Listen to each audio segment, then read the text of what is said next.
ప్రకృతిలో గాలి, నీరు, అటవీ సంపద, ప్రకృతి సమతుల్యం కాపాడడం అనేటటువంటిది చాలా ముఖ్యమైన విషయం.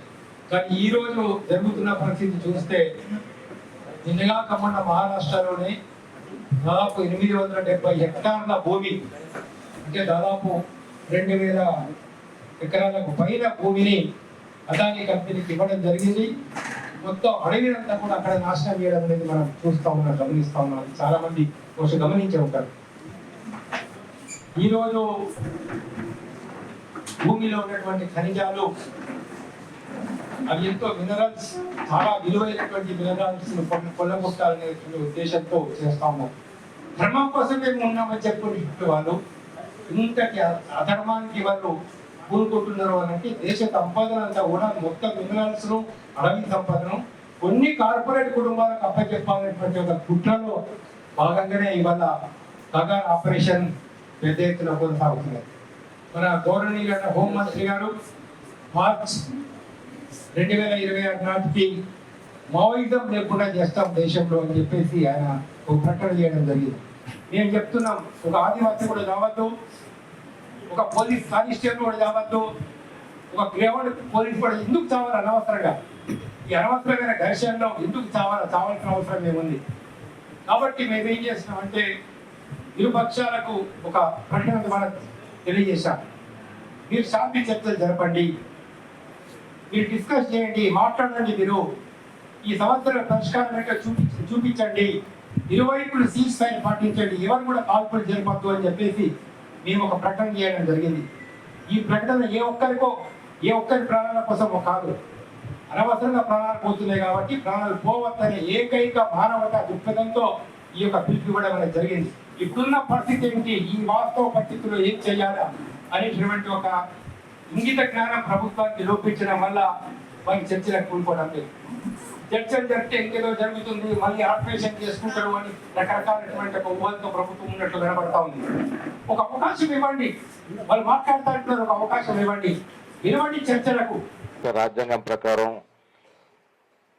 ప్రజాస్వామ్యంలో మానవుడికి జీవించే హక్కు ఉంది. ఆ హక్కులు ఎవరైనా కాలరాస్తే అది ప్రజాస్వామ్య ప్రభుత్వం కాదు.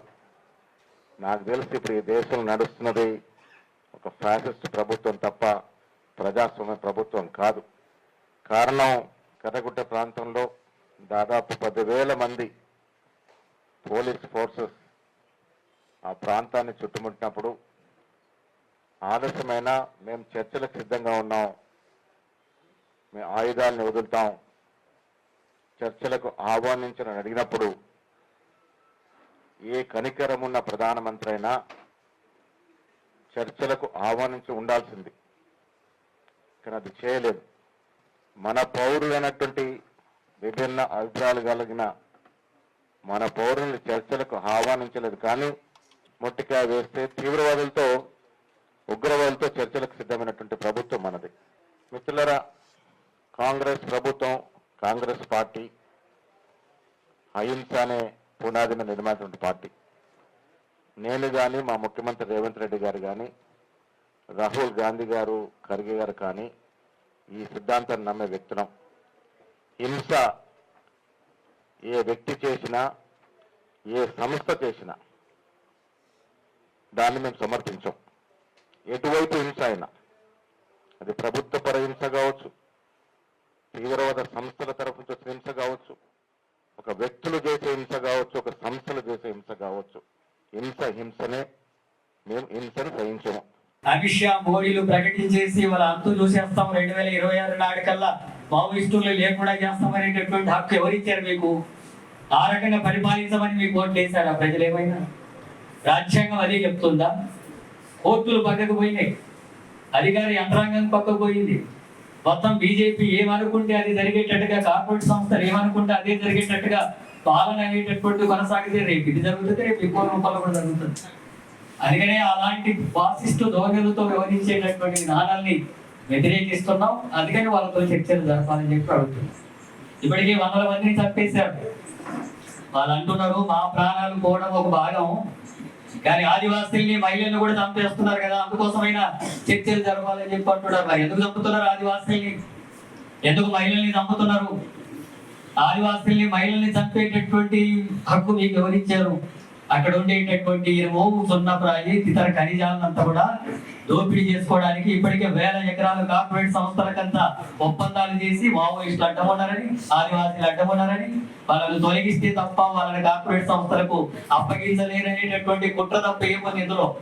అందుకనే అలాంటి చర్యలు ఉన్నాయి కాబట్టి చర్చలు జరపాలని చెప్పి మావోయిస్టులు కూడా అంటున్నారు. స్థూలంగా ప్రధానంగా కాంగ్రెస్ పార్టీ హింసకు వ్యతిరేకము. నరేంద్ర మోడీ, అమిత్ షా నేతృత్వంలో భారతీయ జనతా పార్టీ అధికారంలోకి వచ్చిన తర్వాత పూర్తిగా ప్రజాస్వామిక వేదికలన్నింటినీ చెరబట్టేసి నేతృత్వంగా ముందుకు పోతా ఉన్నాం. సర్వసత్తాక ప్రజాస్వామ్య లౌకిక గణతంత్ర రాజ్యంగా వెలుగొందవలసిన భారతదేశం ఎటుపోతుంది అని ఈరోజు ప్రజాస్వామికవాదులు, అభ్యుదయవాదులు ఆలోచన చేసేటువంటి ఒక దుర్మార్గమైనటువంటి పరిస్థితి వచ్చింది. ఆ పరిస్థితుల పరిణామ క్రమంలోనే నిన్న ఉన్నటువంటి సంఘటనలు నాకు తెలిసి 6 నెలలు అవుతా ఉంది. ఒక దేశం మీద దాడి చేస్తే అక్కడ శాంతి చర్చలో లేకపోతే యుద్ధం ముగిసింది, కానీ మన దేశ ప్రజల మీద కూడా ఇంకా యుద్ధం జరుగుతూనే ఉంది. అక్కడ యుద్ధం బందైంది కానీ మన మీద మాత్రం యుద్ధం జరుగుతుంది. అక్కడ ఏదో ట్రంప్ చెప్పిన భయపెట్టి ఆగిపోయింది. మన ఇక్కడ జరుగుతున్నటువంటి ఛత్తీస్గఢ్ బస్తర్ దమనకాండలో ఏ ట్రంప్ రావాలి నరేంద్ర మోడీ అని యావత్ భారత సమాజం అడగదలుచుకుంది, కానీ అడిగే అవకాశం కూడా ఇవ్వలేని పరిస్థితిలో ఈరోజు భారతదేశం ఉంది కనుక అడగదొక్కుతున్నారు కనుక అడుగుతలేదు. కానీ ప్రతి మనిషి హృదయంలో ఉంది ఎందుకు ఈ రకంగా జరుగుతుంది.